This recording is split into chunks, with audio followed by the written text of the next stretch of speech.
Hey guys, it's Todd from Like-Minded Lunatics bringing you another Drink, Play, Swear. It's all we do around here. It's all Whistler's mother was thinking about us doing around here. We're glad you're with us. Welcome back to Like-Minded Lunatics and welcome back to Drink, Play, Swear. Hey, if you haven't hit that subscribe button yet, it's real easy to do. It's right there at the bottom of this very screen right now. Go ahead and do it so you can stay up with exactly what we're up to, but also so we can see how big this like-minded weirdo family is getting, this like-minded band of runaways and degenerates here at Drink, Play, Swear. We have a lot of fun, but before I get into what we're doing today, I do want to remind you to check out some of the other playlists on here. Mark Gifford has got the Friday night videos. It's the crown jewel of this operation.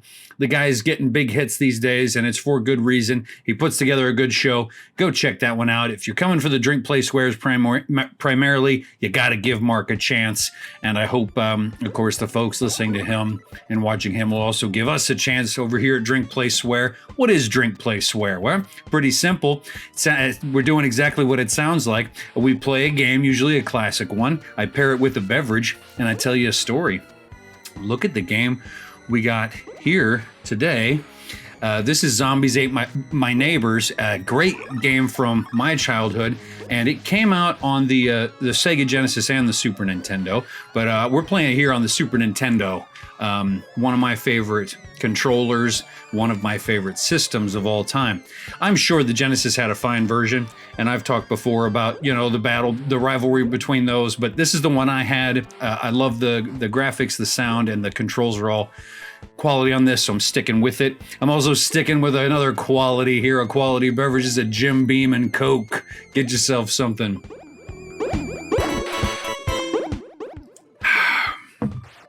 Crisp refreshment. Look at this little Band-Aid here. Cut my hand earlier today, so I'm going to be showing off the kiddo Band-Aid. This came from my daughter's medicine cabinet. All right. If you don't know Zombies Ate My Neighbors, you're missing out. This was a great one. It's a difficult one because it's a very long game. It's a long game. So if you're not ready for the long haul, there's not a great chance of you getting very far, because they did have a save feature for this, but you don't get to carry your items with you once you save. And some of those items you're saving for later in the game for precise moments. But I'm running around saving people, even the mean teachers and the cheerleaders and the babies. And I have a certain amount of people I'm trying to save in the level. And you see I have 5 left here. And pretty simple. Once I save them all, I'm teleported to the next region. And it's a fun game. We're going to play some Zombies Ate My Neighbors today. And what are we getting into with the story? Well, I was thinking a lot about my love for film and my love of movies. And I haven't talked to you guys about my brief stint as a filmmaker. And so I wanted to talk about filmmaking a little bit today because that's fun. And about how in college, a roommate and I competed in several film festivals and had a lot of fun making movies. But just quickly before I get into that, just to talk about film in general, grew up loving movies, and I paired this game with this story because one of the things that I remember about falling in love with movies and film at a young age was my mom was taking me to horror movies at way too young an age. But as a result, she had to explain to me, that they weren't real and everything. And so I remember she showed me the George A. Romero documentary on Night of the Living Dead, and these disgusting, zombies pulling out the entrails of people. I'm watching this at 2 and 3 years old, pulling out the entrails of people and stuff. And then the director would yell, "Cut!" And then all these zombies would start laughing about the fact that they were putting these pieces of plastic in their mouths, these fake guts that were covered in, dyed corn syrup and everything. But I was enamored with the fact that these movies looked so scary and could be so compelling. But there were these people, these writers, these creature effects peoples, these actors, all these people in on it together, songwriters in on it together to create this mood and atmosphere. And it was a way of affecting people, doing something to people. I had to be a part of it, and it was, you know, part of the reason why I fell in love with storytelling at such a young age, and knew that that was going to have to be a part of my life in some way. So get to college, and you know, I was an English major. I wanted to be the next Vonnegut or Twain, you know, the next great American novelist, and met a bunch of cool people, made some friends. One of them, I'm going to call him Sandy. That's not his real name, but he knows who I'm talking about. What's going on, Sandy? I talked about him briefly in another video. I call him the baseball player in the Vampire Bar story. You can go check that out. When my college buddies and I went to Houston, and I didn't really talk too much about the Vampire Bar part that involved the baseball player. In fact, I messaged him like, "Hey man, I told that vampire story," and he's like, "Yeah, I liked it. Of course, you said I was afraid of vampires. That's all the coverage I got on that story." Sorry, dude. I give you a much better one this time. My roommate Sandy and I, calling him Sandy, not the baseball player, same guy. We were into film, you know, we were into movies. We loved watching movies. And I went to college in the year 1999 into 2000. This is when the DVD player is, you know, reaching mass market success. I bought a PlayStation 2 as soon as it came out. It was my first DVD player, PlayStation 2. And man, it was a great time to be a film nerd, because they were coming out with these DVD packages, 2 discs, 4 discs sometimes. And you could fill up an entire weekend just watching one movie. You could watch, you know, the movie itself, theatrical release. You could watch the extended cut, director's cut. You could watch all these featurettes, behind the scenes stuff, bloopers, deleted scenes, you know, director commentary, actor commentary. You could be wrapped up in this movie if it was something that was important to you and they'd done a really nice edition. You could study it forever. We were checking out, you know, filmmaking books from the library, all kinds of stuff, because it was what we were into. And so sophomore year, my buddy Sandy comes home from class. He had taken a theater class. He wasn't a theater major, he was a communications major. But a lot of those communications, lit and theater classes were sort of overlaps in terms of subject matter. So we found ourselves in those classes sometimes. He comes home from, he comes home from class and he's like, "Dude, our school's gonna have its own film festival this year." I went to a little liberal arts school in East Texas called Texas Lutheran University. Go Bulldogs. Shout out to the Bulldogs out there. Small liberal arts university, 1,500 students or so. But there were a couple of hip dudes in the theater department that wanted to put together a little film festival, and they'd be 10-minute shorts. And the people who decided to compete would put their film, they would make their film and then compete them and win prizes and stuff. And what was such a turn on for us was that they found the funding to get cameras, and all you had to do was buy the tapes. You enter the contest, you rent the camera, you borrow it, you go and film, and then you rented computer lab time. They bought the new, did you see that? They got the Safari dude at the last second, and that guy's almost gonna kill me. Let's see, how did I do that? I got 5 of them, 6, 7, 8, 9. I just missed the one Safari dude with the comically big magnifying glass. So let me pause here and give my beverage some time. We made it to level 3. You know me, I'm happy with mediocrity. So Terra on all 5. I'm already thrilled that we're here. And look, I see a couple of army men I'm going to save. Okay, so he says, "We got to do this. This would be so much fun. Let's enter the contest." So we each decide to write and direct a short and then to act in each other's, and had a blast writing them, checking out the camera from the theater department, filming it. You had to buy your own tapes, but a couple bucks, you know, on tape, actual tapes, and then rent some time in the lab to edit. They had these little Apple computers and Final Cut Pro. learn the editing software, make a movie. And, we were inspired by the guys who came just before us. So I'm taking film classes reading about, who? I'm reading about Robert Rodriguez.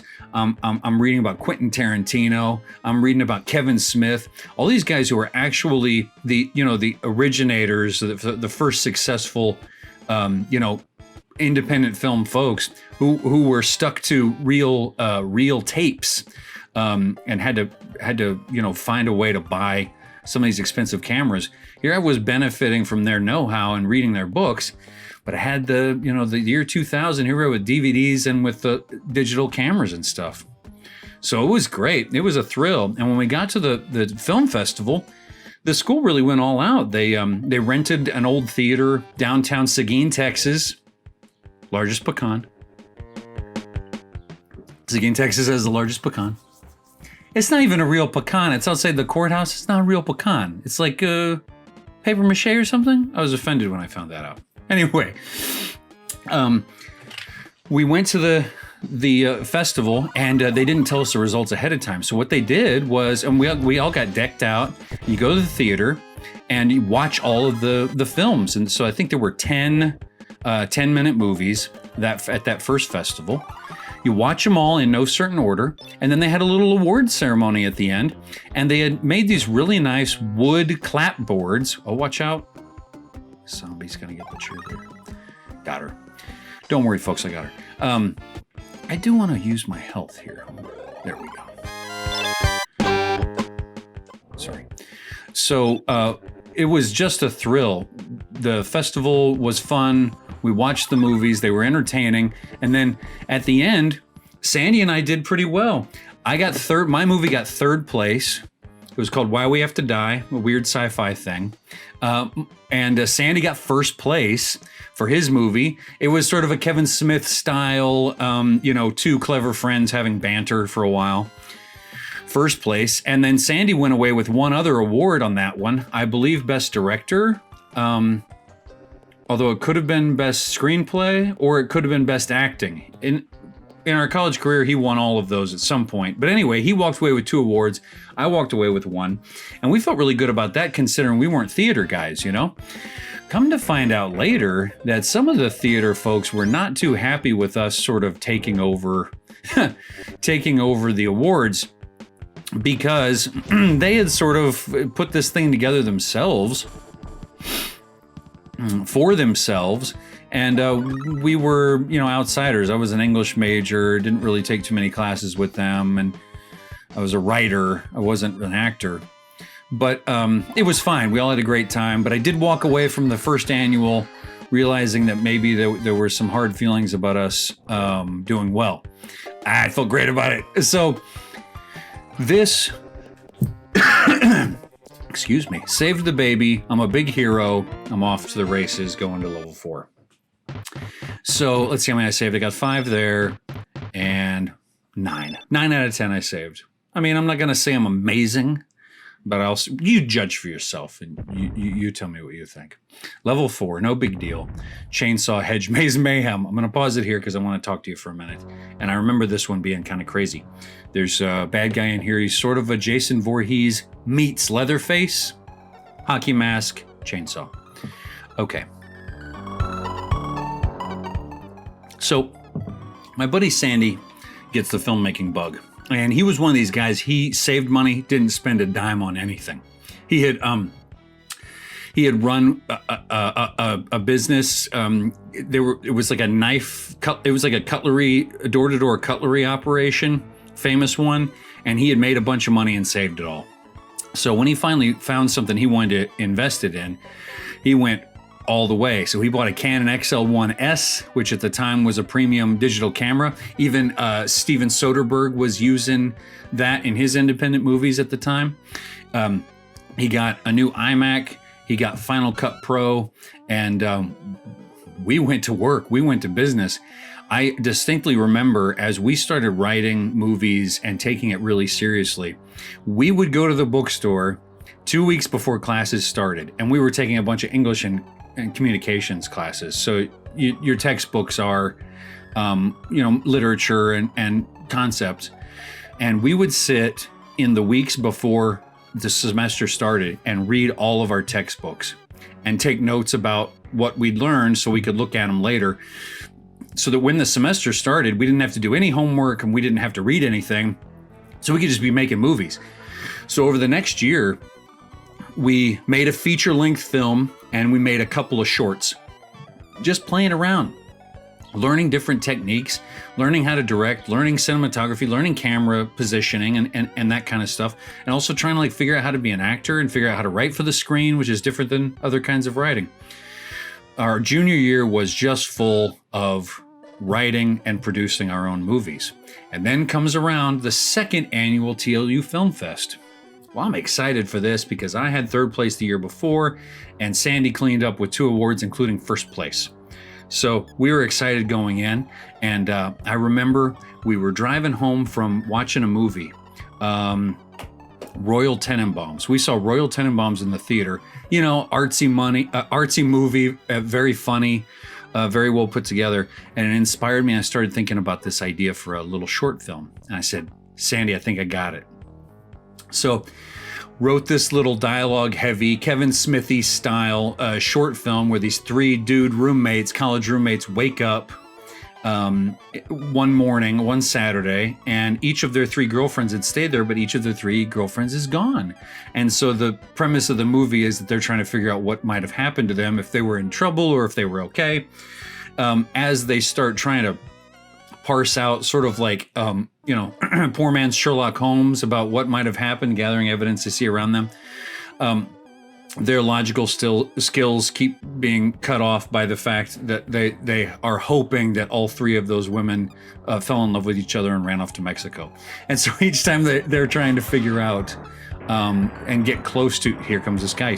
He's fast and he's just going to tear me up. I got to get moving. So it was a funny little comedy, and I was proud of it. Oh, look! How do I get back there?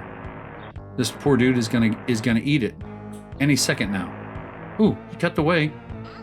Oh man. Oh. Saved him. Did you see myself? I put myself in harm's way there. You see that? I mean, you can't call yourself a saint. In none of the religions does anybody allow that. But if someone said it of me, I think it wouldn't be inaccurate. Okay, so the second annual TLU Film Fest comes around. Sandy and I both write movies. We act in each other's. And we cleaned up again. I got second place. I believe Sandy got third place. We also each received a second honor. I think I got best screenplay and I think he got best acting. I could be wrong about the details on some of these. But anyway, the point is we came away really proud of ourselves and really happy. Well, by this point, we were like doing our best to oversaturate the market. It's a small school, but we were really working hard at this filmmaking thing. So every time we would make a film, we would make flyers for it. It's old school. It's like early 2000s, transition to digital. We would make little flyers still and pass them out when we were going to have screenings of our movies in town or on campus. We knew folks who wrote for the newspaper. And in fact, Sandy did a thing for the newspaper. And so we were constantly trying to get coverage. One of the photographers for the newspaper was a photographer, or was a buddy of ours, in living with us. So we were like constantly getting newspaper coverage on campus, constantly showing our stuff. And I think maybe we oversaturated the market. We even had a website for this feature we made called Sophomore Delusions. And I remember showing it to one of the theater professors. I said, "Oh, here you go, professor. Here's a link to our website." And he was a stately guy, loved the classics, and looked at this great theater actor we had at our school. If you needed a Hamlet, he's your guy. Okay, stoic. He could do a British accent. He was like the best actor at our school. He looked at our sheet. He looked over at this guy. He says, "They have a website for their movie. Delicious." I mean, I think the theater guys were just just disliked us. Now, I don't have any evidence. It's all circumstantial evidence that they didn't really like us. But let me before I get to the climax of this story, let me give you the evidence I have. One, anytime I was in a room with any of those theater guys, it was super awkward. They were sort of glaring at me, or they would disperse and walk away. They weren't the biggest fans of mine, which is fine. But then, this guy I'm telling you about, the best actor of Stoic Hamlet type character, I liked, he was a good actor. I saw him in some stage productions on campus. So I just went up to him and I said, hey man, I'm doing this feature-length film just for fun. Would you be just a small character in it? It'd be a 2-scene part. It's juicy dialogue. It's a fun part. It's a comedic scene, but the guy's really melodramatic, and I think you could play it well. And he agreed. At the end, he said, I might get a bit of a hard time from my friends about this, but yeah, I'd love to do it. So, like, I think we all knew that maybe the theater fans weren't the hugest. Ooh, look at that. I blasted him with the shoes. I didn't know I could do that.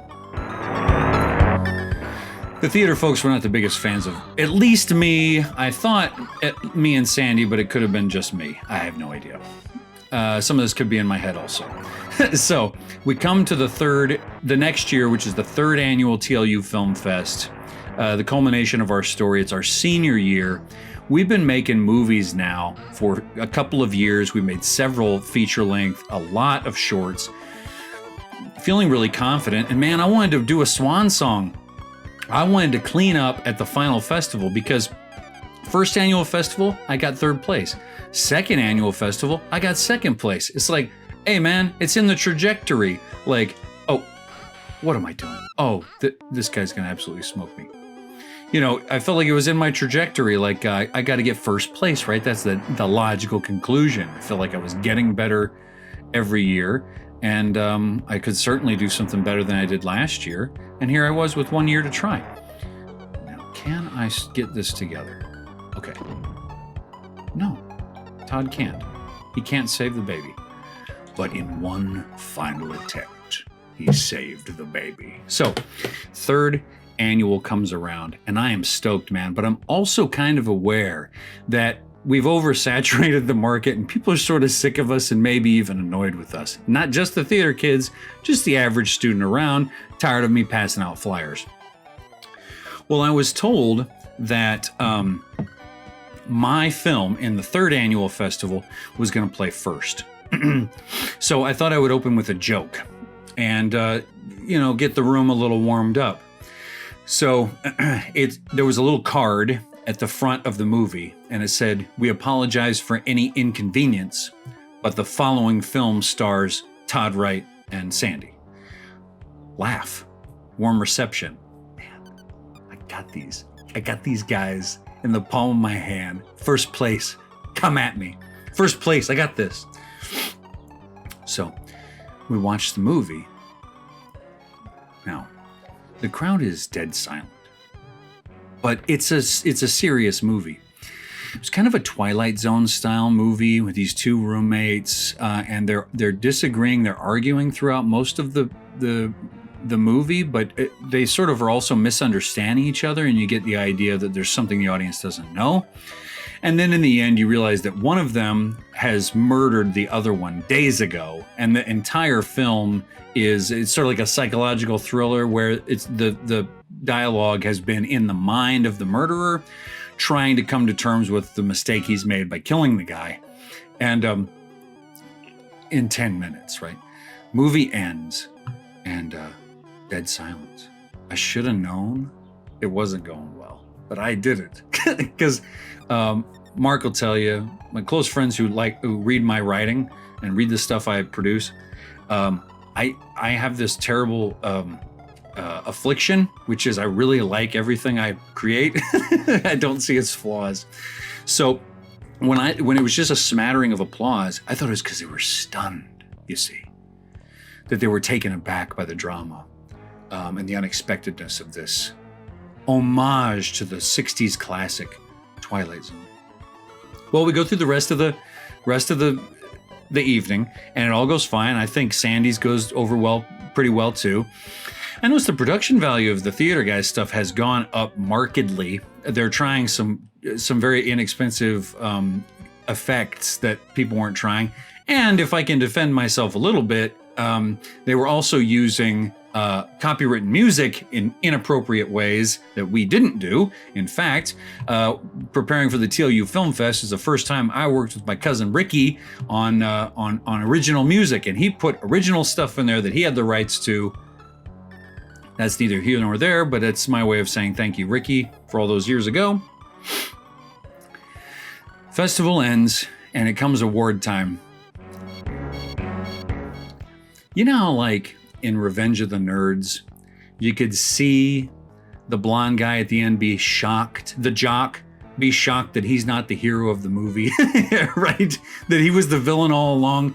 I have to think that that was me in this situation, because while I thought I was holding back this horde of theater dudes that were trying to push against my fun or my success or whatever I thought it was, no, in the end, they just toppled me. So what happened was at the end, and Sandy, at the end of the third annual Film Fest, I came away with a goose egg of awards. Sandy came up with a goose egg of awards. We got nothing. The theater folks cleaned up. They probably had a really great party, and we walked into the shadows, bitter and angry about our swan song being an utter failure. Not an utter failure, but you understand where I was coming with this. Sandy and I would go on to make a bunch more movies. Even after graduation, we made a couple more features, and it was a fun time. It was a fun time to be practicing and exercising film writing, acting, cinematography, editing, directing, and releasing it to friends and family and getting to see a response. It was a thrill. So, you know, I don't know if Like Minded Lunatics will ever dabble in the filmmaking business. I know Mark has his own stories to tell about his past in filmmaking, but whether I get to it or not, I will say that it was an experience that was worthwhile and I had a lot of fun. Hope you're having a lot of fun here on the channel. Glad you're with us, and I hope you enjoyed Zombies Ate My Neighbors. Great game. Let's finish up this beverage. In between now and the next time I talk to you, thanks for joining us here on Drink, Play, Swear. I'm Todd. See ya.